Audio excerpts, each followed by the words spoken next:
Bonjour à tous. Hello Nicolas. Hello Nicolas. Hi Nicolas. Hi Nicolas. Je vais d'abord revenir sur l'année 2020 de nos divisions avant que nous puissions échanger ensemble sur les grands enjeux de l'année écoulée.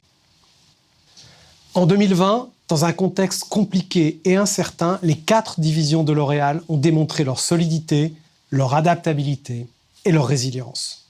Je voudrais ici souligner 4 éléments clés concernant l'année de nos divisions. Premièrement, nos 4 divisions ont surperformé leur marché, 3 d'entre elles très largement. La division des produits grand public a réussi à croître légèrement au-dessus de son marché, malgré sa forte exposition au maquillage, une catégorie qui affiche un recul à 2 chiffres en raison de la crise de la Covid. La division des produits grand public a gagné des parts de marché significatives dans les catégories du soin du cheveu, de la coloration et du soin de la peau, grâce à son impressionnante accélération en e-commerce, son plan de lancement volontariste et ses excellents partenariats avec les distributeurs. Les campagnes Back to Beauty menées cet été après les confinements pour relancer la consommation de produits de beauté constituent une illustration formidable du dynamisme de la division. La division cosmétique active a connu sa meilleure année à plus 18,9% à données comparables et a franchi la barre symbolique des 3 milliards d'euros de chiffre d'affaires malgré la pandémie. Entièrement centrée sur les soins dermatologiques prescrits par des professionnels de santé, la division a surperformé de manière significative son marché. Des marques comme CeraVe ou La Roche-Posay ont développé des produits efficaces et sûrs pour des consommateurs en quête de santé et de soins de la peau. La division a mis au profit le numérique pour renforcer sa distribution et son engagement auprès des dermatologues et des consommateurs. En 2020, la division des produits professionnels a fortement soutenu son écosystème et a définitivement conquis le cœur des professionnels. En effet, la division a accompagné les coiffeurs lors du confinement, alors que 7 millions de salons dans le monde ont fermé simultanément avant de réouvrir progressivement. La division a également transformé son business model en tirant parti du digital pour étendre ses canaux de distribution et renforcer son dispositif d'éducation auprès des coiffeurs. Cette agilité a permis à la division des produits professionnels de connaître un second semestre record à plus 8,7% à données comparables, soit la meilleure croissance en 16 ans. L'année dernière, la division a progressé plus rapidement que ses concurrents et a gagné des parts de marché spectaculaires.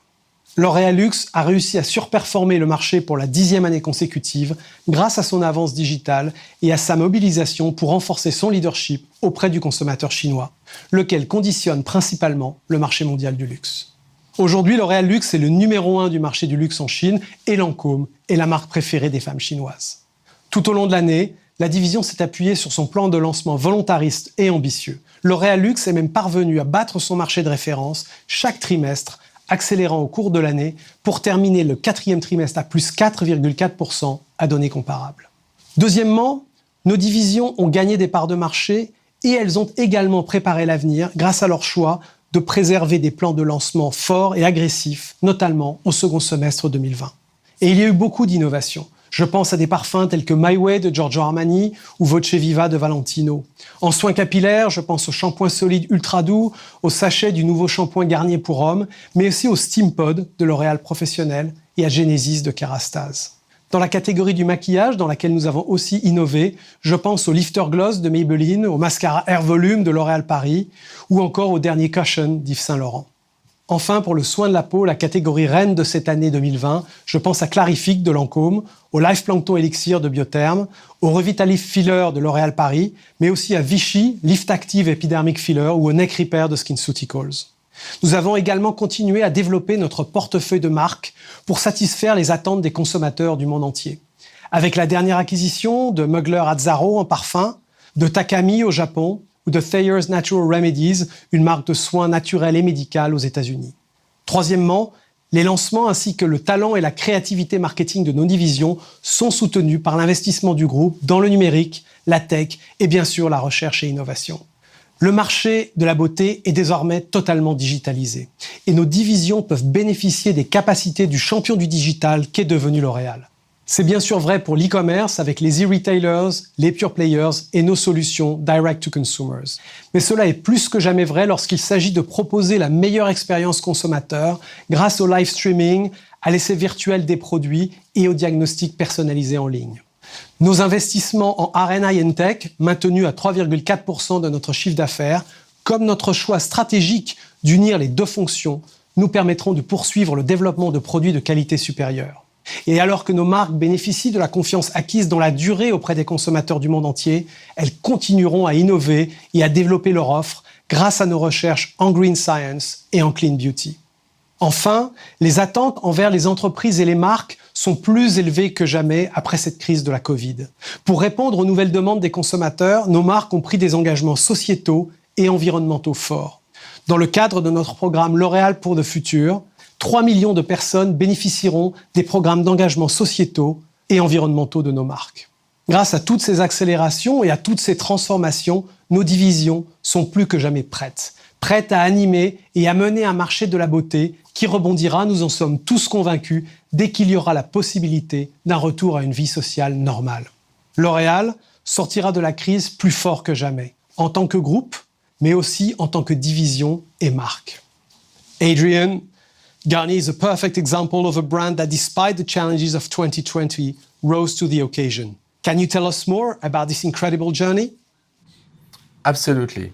Garnier reacted quickly to the crisis and was able to deploy very strong back-to-beauty plans across the world, across the markets, with great success. 2 types of activation. First of all, full Garnier mega brand events to feature our brand purpose, green beauty for all of us, on the point of sale to our consumers, thanks to very strong brand cues, the Garnier Green, and featuring our sustainability commitments, like 100% recycled plastic by 2025 and 100% carbon neutral factories by 2025. It was also the opportunity for us to feature in big our innovations. Our biggest success this year, the launch of the Fructis Hair Food shampoo and conditioner range. It has been a great market share gain all over the world and has allowed Fructis to come back to dynamic growth globally. 98% natural origin, vegan, and in a recyclable bottle. This mix is very competitive and allows us to push sustainability in hair care. Thank you, Adrian.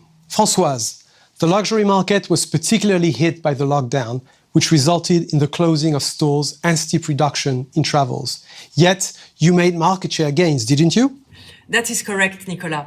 We have learned a lot from this past year, and Lancôme has adapted quickly to the situation by being very agile.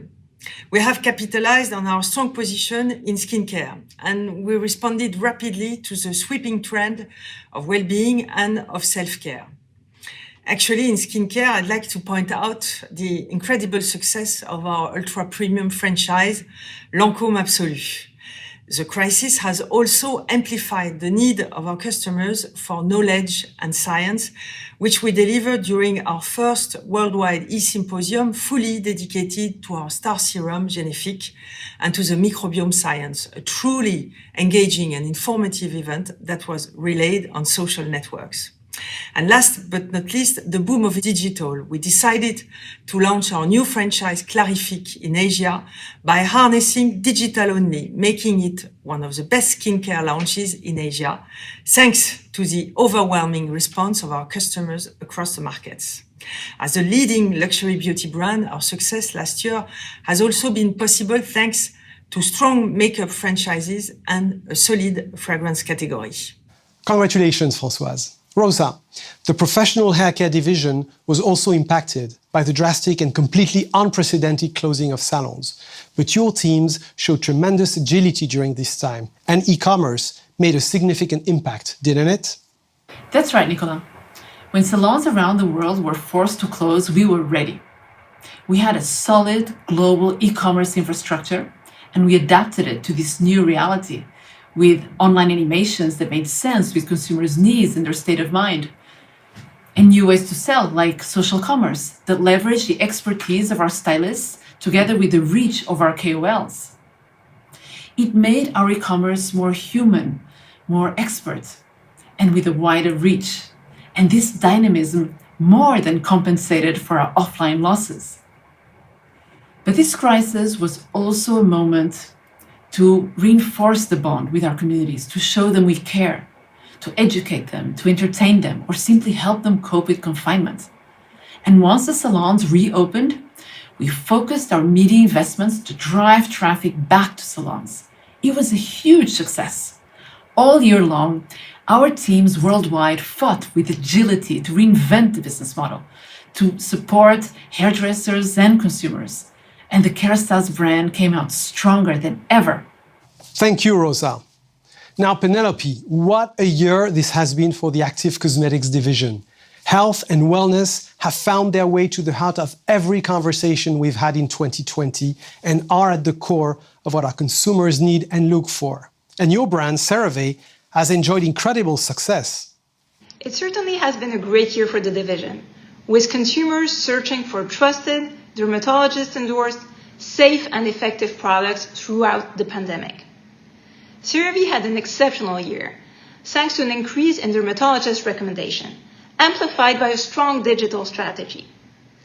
The power of influencers has dramatically increased during confinement, with new skin concerns rising, like maskne, acne from wearing a mask, and the need for more cleansing.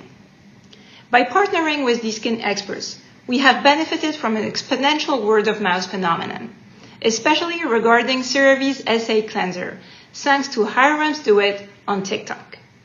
This new way of communicating with humor on serious skin problems has convinced a new generation of consumers, namely Gen Z, who is now buying skincare products for the first time and enjoying CeraVe's capacity to protect and repair the skin barrier. Thanks to the incredible work of our divisions, we will emerge from this crisis stronger than ever. Thank you all for your dedication, commitment, and drive during this particular year. You have planted the seeds that will drive growth in the decade to come. Together, we will create the beauty that moves the world. Merci et au revoir.